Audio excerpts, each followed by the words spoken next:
እግዚአብሔር በቸርነቱ ለዛሬ አድርሶናል። ዛሬ የጾማችን 5ኛው ሰንበት ላይ ደርሰናል። በቤተ ክርስቲያናችን ደብረ ዘይት ይባላል።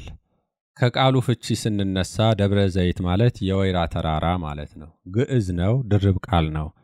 ደብር ማለት ተራራ፣ ዳገት ከፍታማ ቦታ፣ ጉብታ አቀበት እንደማለት ሲሆን ዘይት ማለት ደግሞ ወይራ ማለት ነው። አንድ ላይ ሲመጣ የወይራ ተራራ እንደማለት ነው። ከኢየሩሳሌም በስተ ምስራቅ የሚገኝ እስራኤል ውስጥ የሚገኝ ተራራ ነው።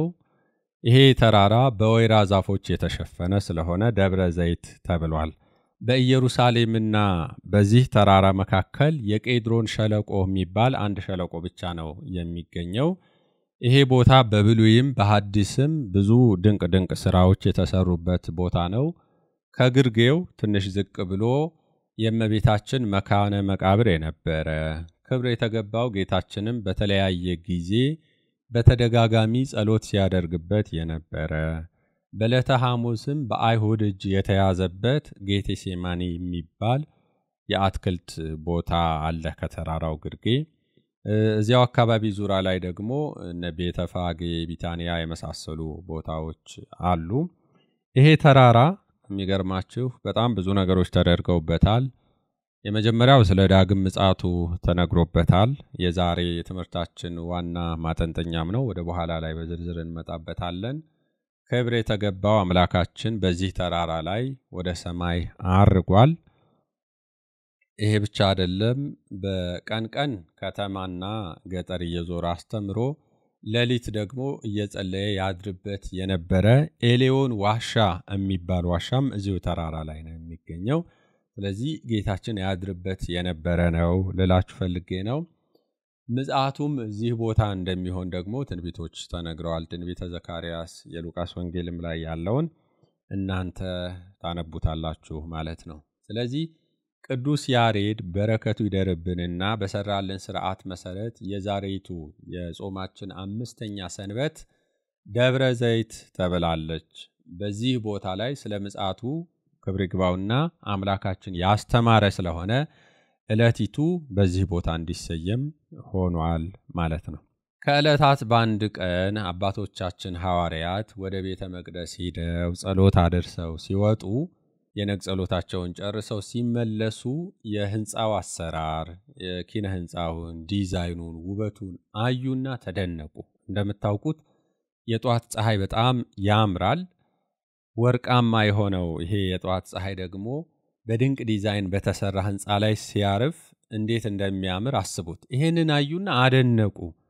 አድንቀው አልቀሩም፣ ጌታችንንም እንዲያደንቅ ጋበዙት። ይሄንን ሁሉ ታያለህን አሉት። በዚህ ጊዜ እርሱ ያልተጠበቀ ነገር ተናገረ። ደንጊያ በደንጊያ ላይ እንዲሁ ሳይፈርስ አይቀርም፣ ድንጋይ በድንጋይ ላይ እንደተከመረ እንዲሁ አይዘልቅም አላቸው።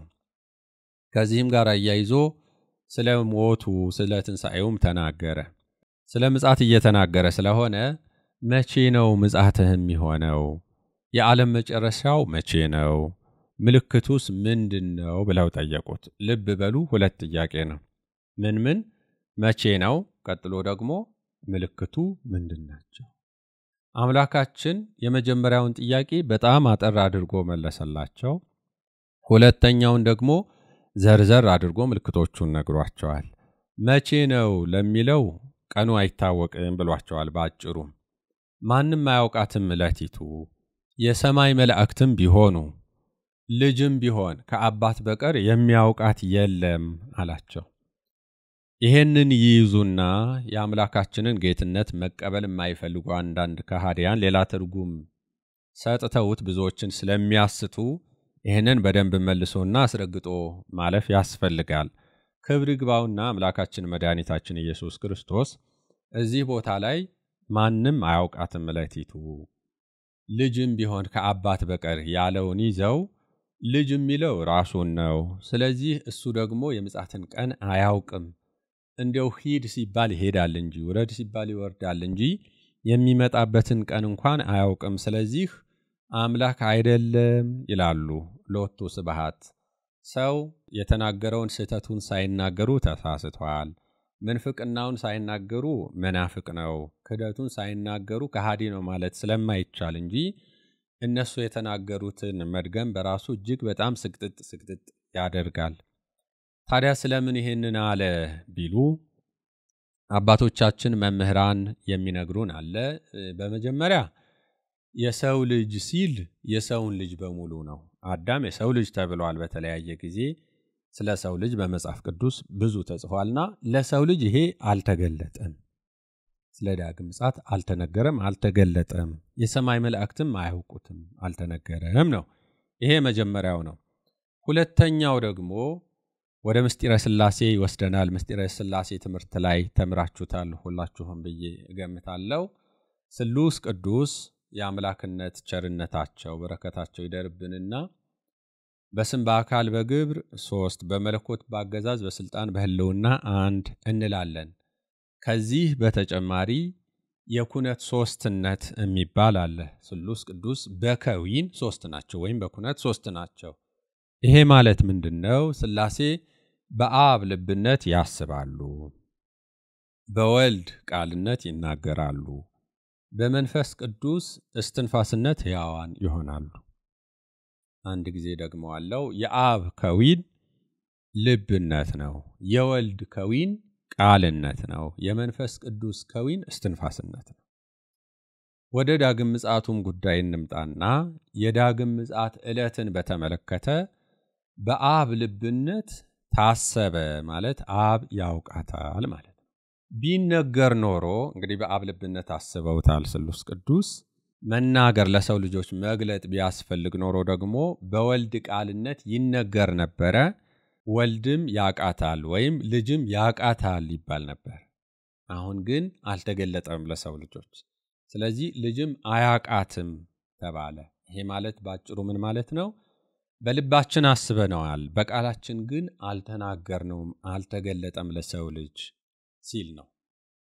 ዕለቲቱ በትክክል በዚህች ቀን ናት ተብሎ ለሰው ልጅ አልተገለጠም ነው እንጂ ስፔሲፊካሊ በዚህ ቀን አልተባለም ነው እንጂ አይታወቅም ማለትም ብዙዎቹ ይሄ ከሃዲያኑ በተረጎሙት መልክ አይደለም። ለመታወቁማ ቀኑ እኮ ስፔሲፊክ በዚህ ቀን አልተባለም እንጂ ታውቋል እኮ።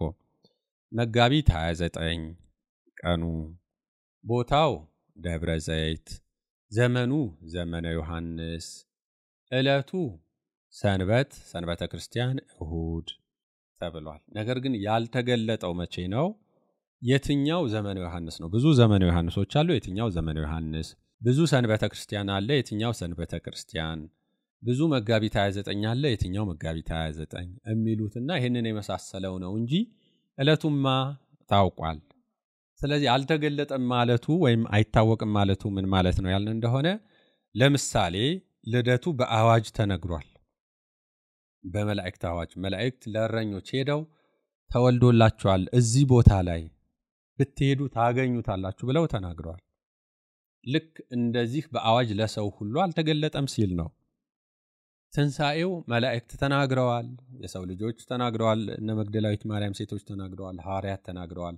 በኋላም ዞረው ሰብከውታል። በዚህ ቀን በዚህ ቦታ የታወቀና የተገለጠ ነገር ነው። ሌሎችም ያደረጋቸው ተአምራት ይታወቃሉ። ስፔሲፊክ ሰዓቱና ቦታው ጭምር ይታወቃል።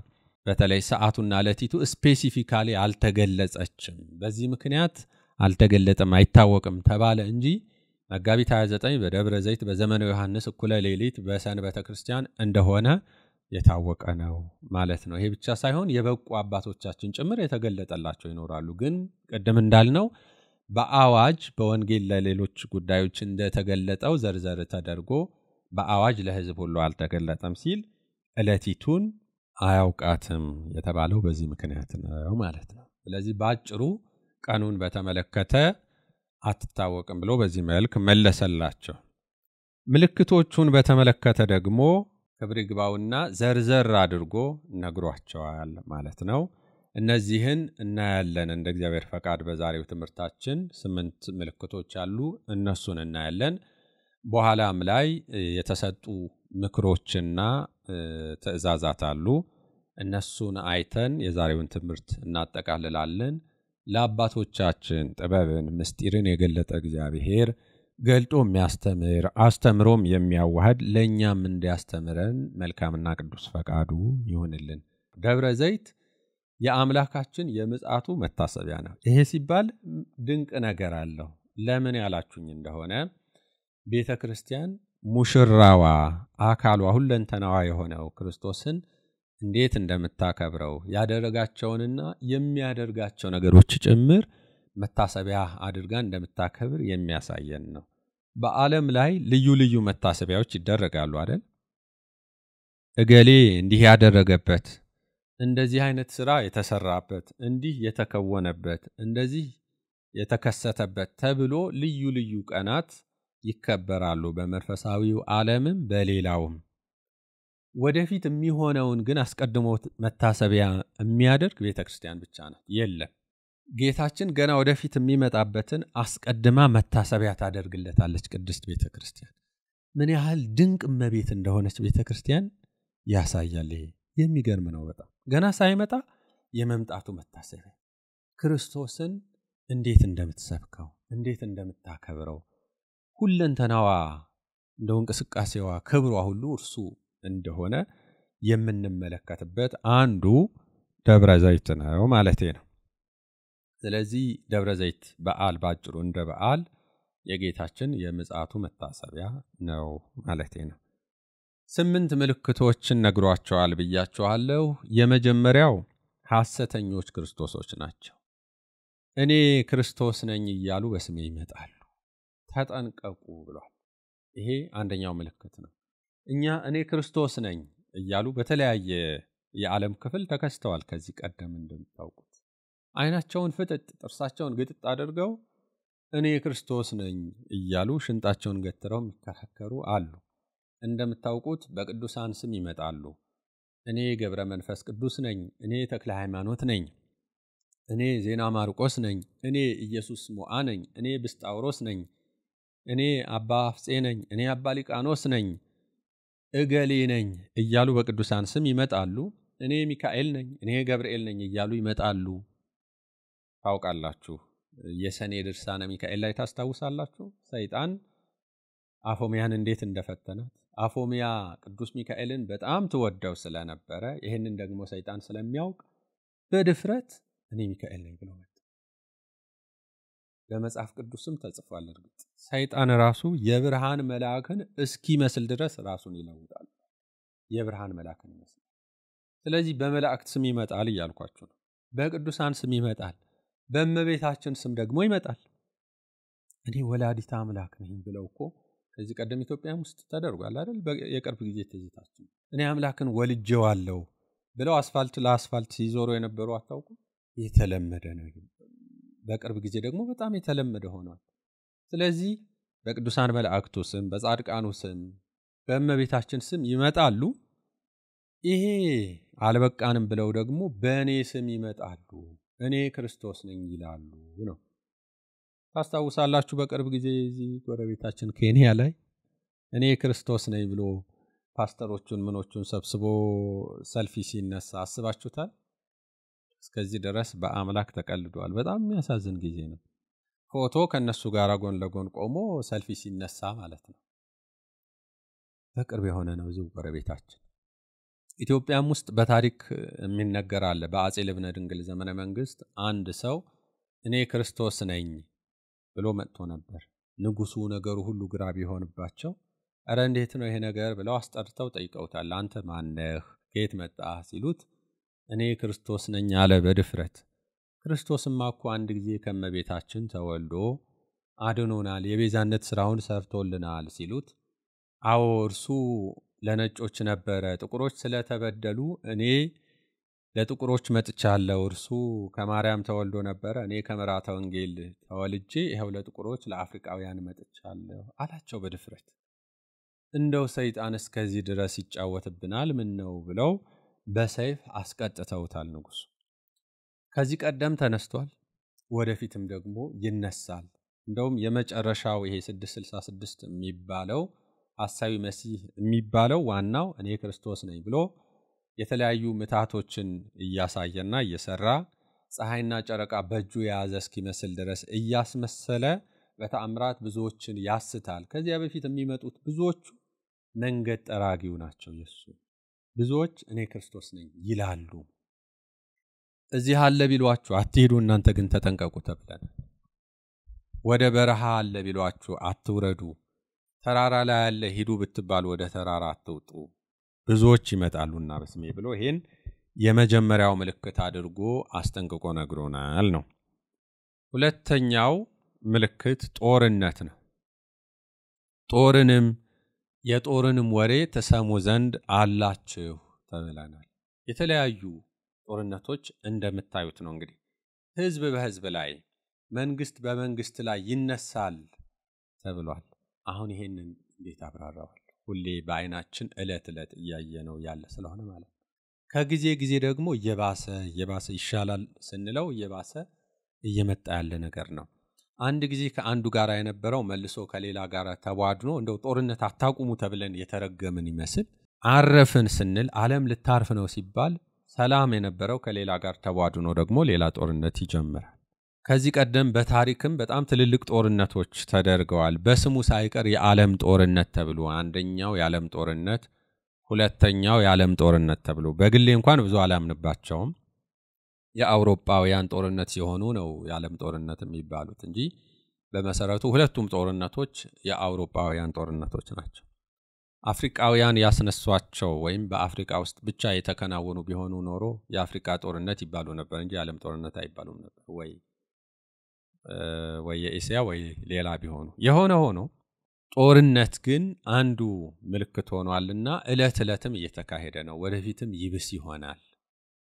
ይሄንን ባያችሁ ጊዜ ተጠንቀቁ ተብሎ ሁለተኛው ምልክት ተደርጎ ተነግሮናል ነው። ሶስተኛው የዓለም መጨረሻና የጌታችን የመምጣቱ ምልክት ረሃብ ነው። ረሃብም ቸነፈርም በልዩ ልዩ ስፍራ ይሆናል ተብሏል። ይሄንን ለኢትዮጵያውያን እንዴት አድርጌ እንደማብራራ ያስጨንቃል። ዕለት አሁን በተለይ በዚህ ጊዜ ከቅርብ ጊዜ በኋላ በአይናችን እያየ ነው ያለ ስለሆነ ብዙ ሚሊዮኖች ሰው ሰራሽ በሆነ ችግር በረሃብ ወድቀው በረሃብ እየሞቱ ስናይ በጣም ያሳዝናል። ስጋ የሚባል ነገር አልቆባቸው ህፃናት አጥንትና ቆዳ ሁለቱ ብቻ ተገናኝተው ደርቀው ሲሞቱ በጣም ያሳቅቃል። ስንናገረው ቀላል ይመስላል። ሰው በጦር ተወግቶ አይደለም፣ ታሞ በበሽታ ተይዞ አይደለም፣ እርቦት በረሃብ መሞት በጣም የሚያስጨንቅ ነው። ጥቂት ታዋቂ ሰዎች በፈጠሩት ችግር፣ የተወሰኑ ፖለቲከኞች ባመጡት ጣጣ፣ አቅም ባላቸው የተወሰኑ ሀብታሞች በተፈጠረ ችግር ምክንያት ብዙዎች የእግዚአብሔር ማደሪያ የሆኑ ህፃናት ጭምር በረሃብ ሲሞቱ ያሳዝናል። ይሄ ይከሰታል ተብሎ ትንቢት የተነገረ ምልክት ነው። ይሄ ማለት ትንቢት ስለሆነ የግድ ሳይፈጸም አይቀርም እንቀበለው ማለት አይደለም። ወገኖቻችንን ልንረዳ በምንችለው ሁሉ ልንደርስላቸው ይገባል። በይበልጥ ደግሞ ሲስተሙ በራሱ ሰዎቻችንን ለረሃብ እልቂት እንዳያደርግ የምንችለውን ማድረግ ከሁላችን የሚጠበቅና የሚገባ ነው ለማለት ነው። አራተኛው ምልክት የመሬት መንቀጥቀጥ ነው። ከዛሬ 3 ቀን ወይ 2 ቀን በፊት በተለያዩ የአገሪቱ ክፍሎች የመሬት መንቀጥቀጥ ተከስቷል ተብሎ በማህበራዊ ሚዲያ ሲነገር አልሰማችሁም ብዬ አልገምትም። በተጨማሪም ደግሞ ሰፊ ቦታዎችን ያካለለ ልዩ የመሬት መንቀጥቀጥ ከአንድ ወር አካባቢ ገደማ በፊት በአገራችን ተከስቶ ነበር። ከዚህ ቀደም በሩቅ ነበር የምንሰማው። ሃይቲ ላይ፣ ኔፓል ላይ፣ ጃፓን ላይ የተለያዩ የዓለም ክፍላት ላይ እንሰማ ነበር። እዚህ ቦታ ላይ ከባህር በታች እሳተ ገሞራ ተከሰተ፣ ተንቀጠቀጠ የሚባል እንሰማ ነበር። አሁን ደጃችን ላይ መጥቷል። ቀኑ ቀርቧል ሲል በየቤቱ ጭምር በየደጁ ሰው እንዲነቃ እየተደረገ ይመስለኛል። የመሬት መንቀጥቀጥ እየሆነ ነው በጣም። ይህንን ባየን ጊዜ ቀኑ እንደቀረበ ማስተዋል ይገባናል። ትልልቆቻችን ሰባኪያን፣ መምህራን፣ አባቶቻችን ምድር የሰውን በደል መሸከም ስላልቻለች ትንቀጠቀጣለች ብለው ይመክሩናል፣ ያስተምሩናል።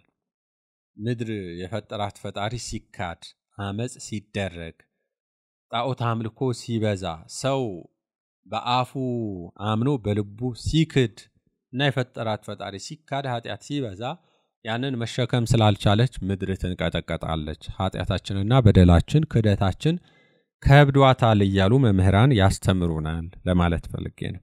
የሆነ ሆኖ ይሄ የምድር መናወጥ ለጌታችን መምጣትና ለዓለም ፍጻሜ አራተኛው ምልክት ሆኖ የተነገረ ነው ልላችሁ ነው።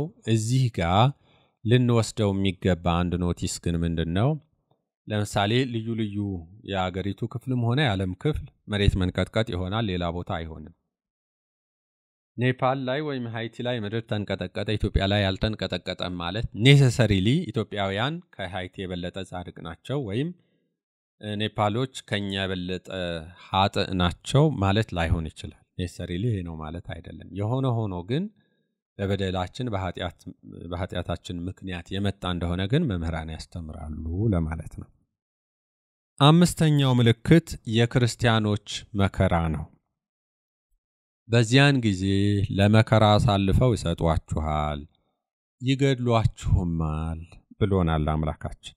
ስለ ስሜም በአሕዛብ ሁሉ ዘንድ የተጠላችሁ ትሆናላችሁ። ይሄንን እንግዲህ እንደምታዩት ነው። ክርስቲያን በየጊዜው የሚሳደድ ነው፣ የሚንከራተት ነው። ዓለም በጥቅሉ ክርስቲያን ጠል፣ በይበልጡን ኦርቶዶክስ ጠል ነው።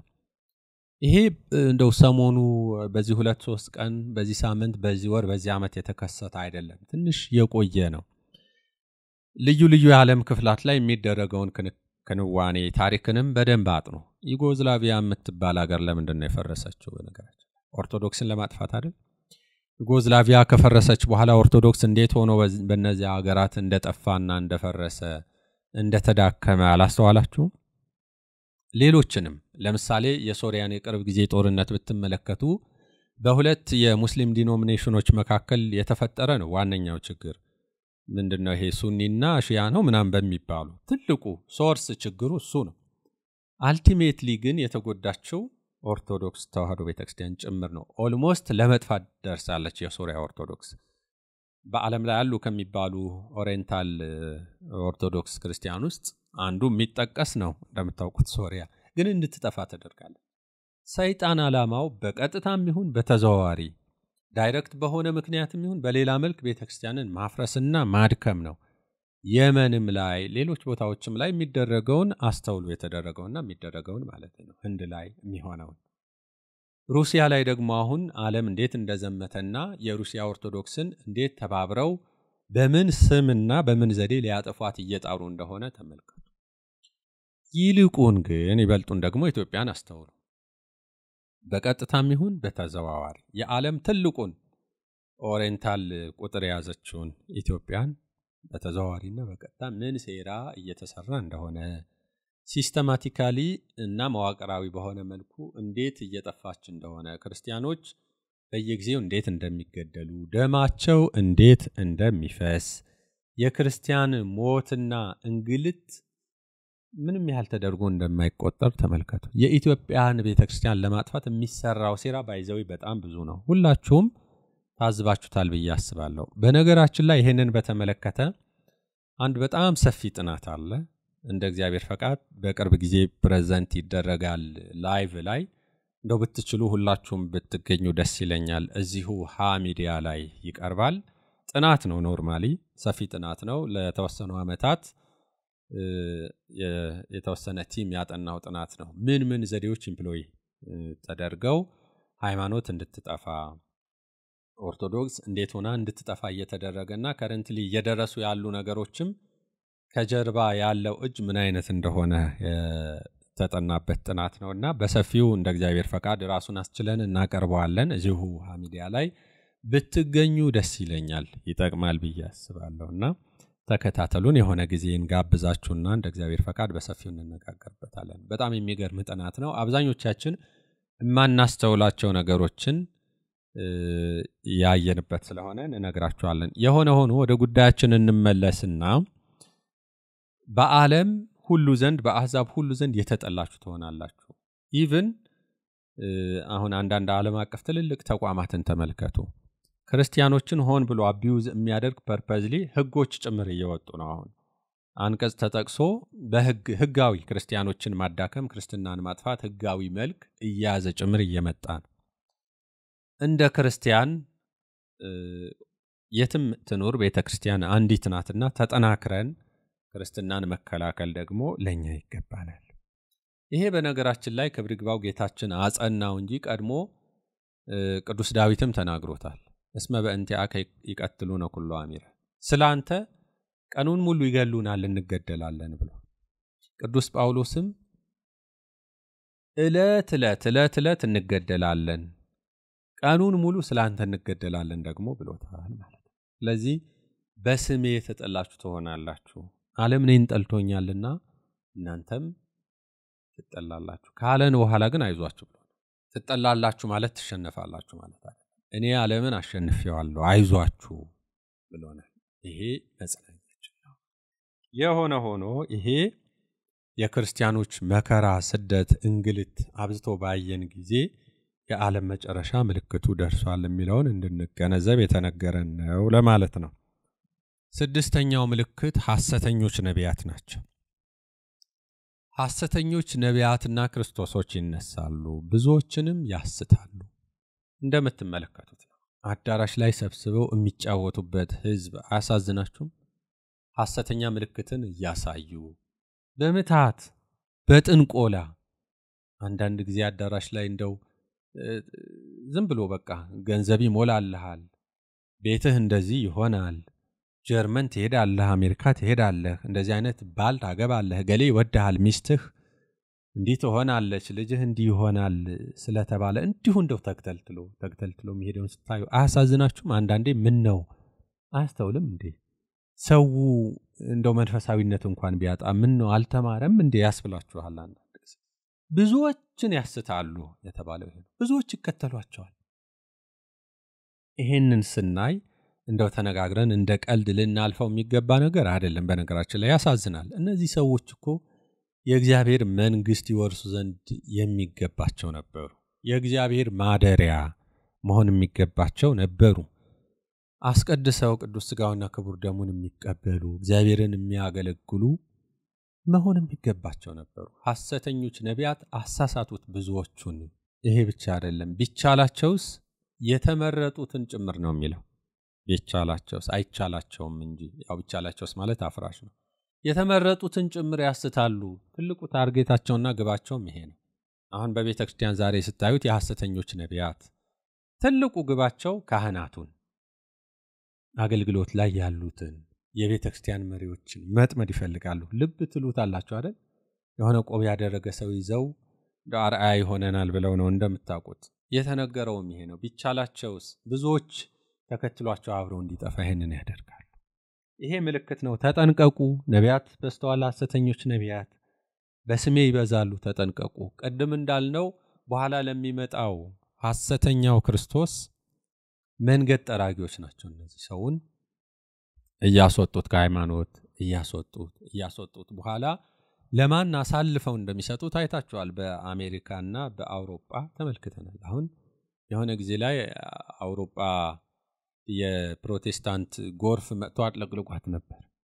ወሰዱት። ሰውን ነብይ ነን እያሉ ስለ ህይወትህ እናውቃለን እያሉ ትንቢት እንናገር እያሉ በዚህ ቀን እንደዚህ ገንዘብ ይሞላልሃል፣ በዚህ ጊዜ እንዲህ ይከናወንልሃል፣ እንዲህ ይሆንልሃል እያሉ ወሰዱት።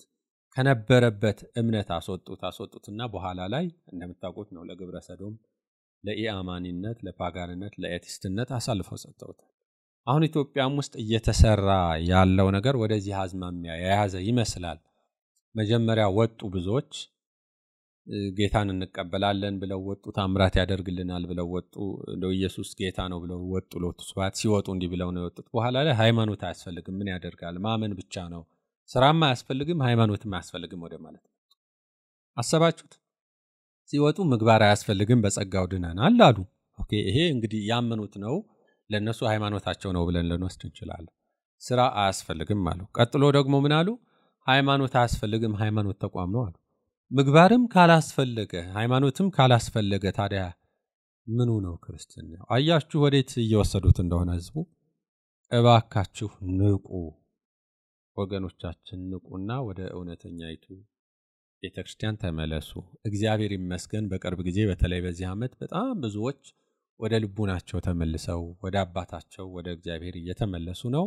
እነሱን ደግሞ አይታችሁ ወደ እናት ቤተክርስቲያን እንድትመለሱ በዚሁ አጋጣሚ ጥሪዬን ለማቅረብ ነው ማለቴ ነው። በየቤታችሁ ያለውን ጉድ ታውቁታላችሁ። ሐሰተኞች ነቢያት ምን እየሰሯችሁ እንዴት እያደረጓችሁ እንደሆነ የምትገነዘቡት ስለሆነ አሁን ወደ እውነት የምትመለሱበት ሐሰትን የምትክዱበት ጊዜ ነውና ባካችሁ ኑ ለማለት ያህል ነው እንደ አንድ ክርስቲያን።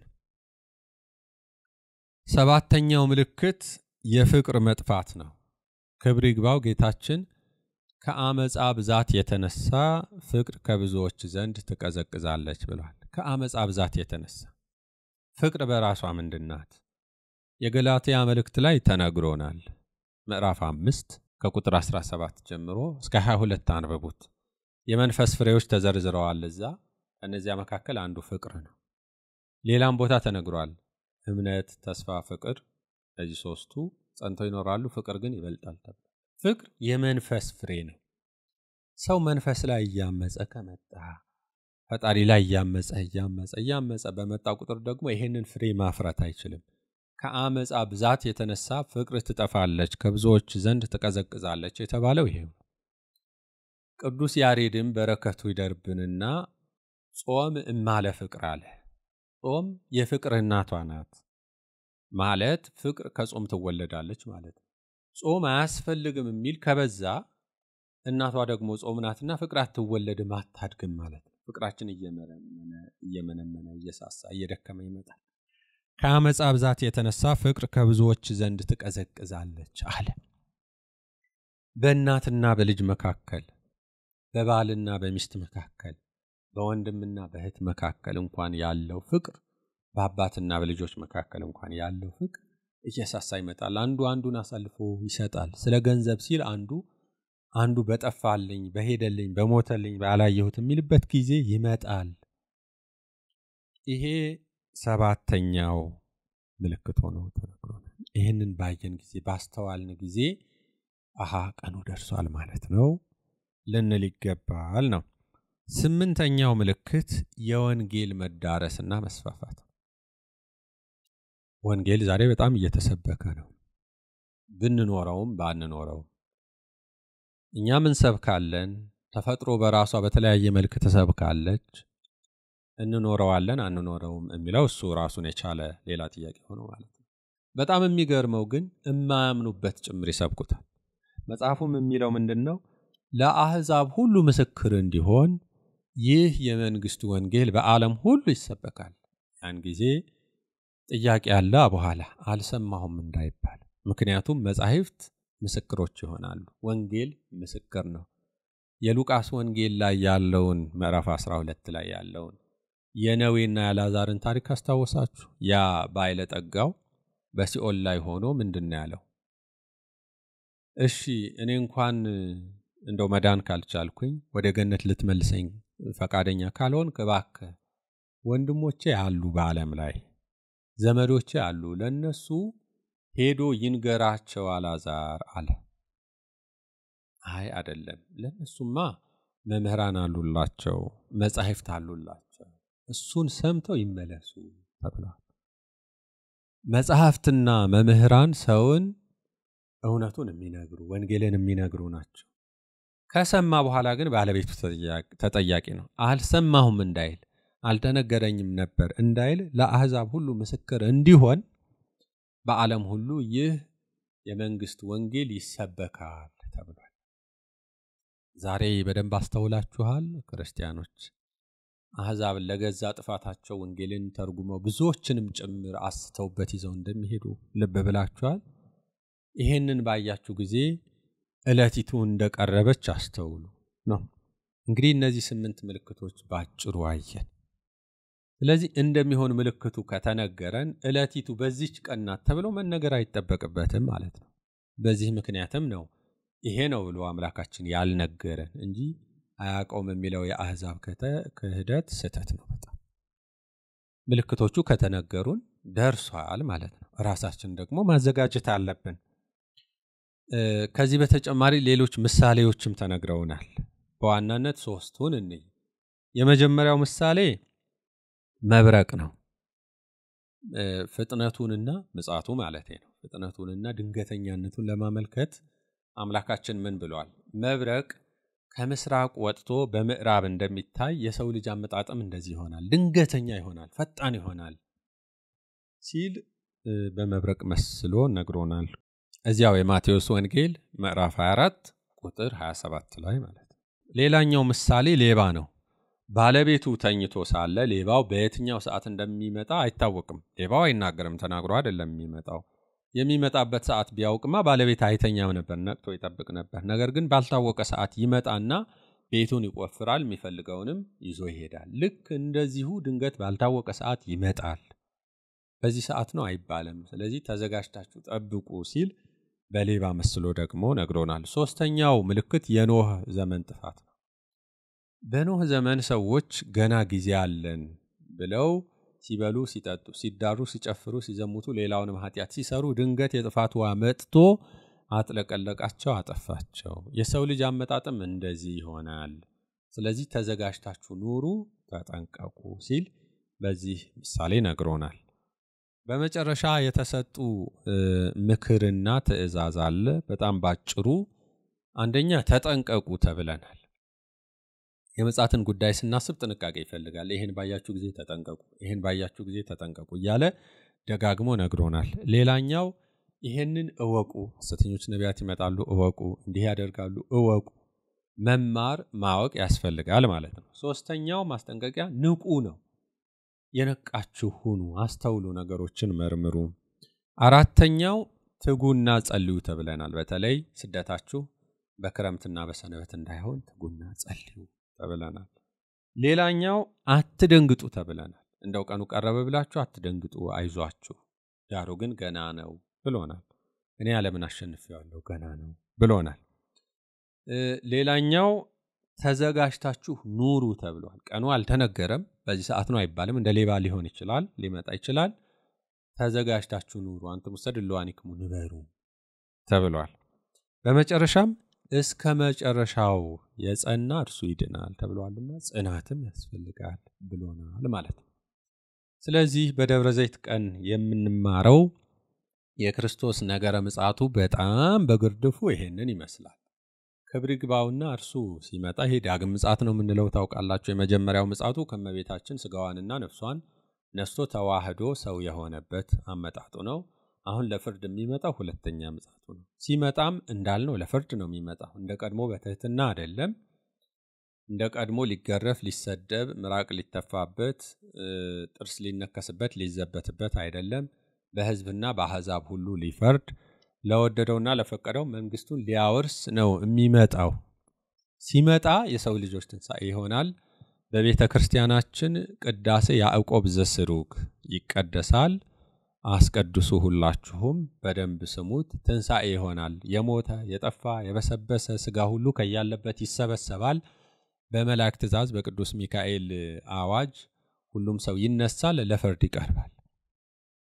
ወንዶች ሙሉ በአዳም ዕድሜ በ30 ዓመት ጎልማሳ መጠን፣ ሴቶች ሁሉ በሔዋን ዕድሜ በ15 ዓመት ቆንጆ መጠን ይነሳሉ። በአንድ መልክ በአንድ አርአያ ይነሱና ስራቸው ብቻ ይሆናል የሚለያያቸው ማለት ነው።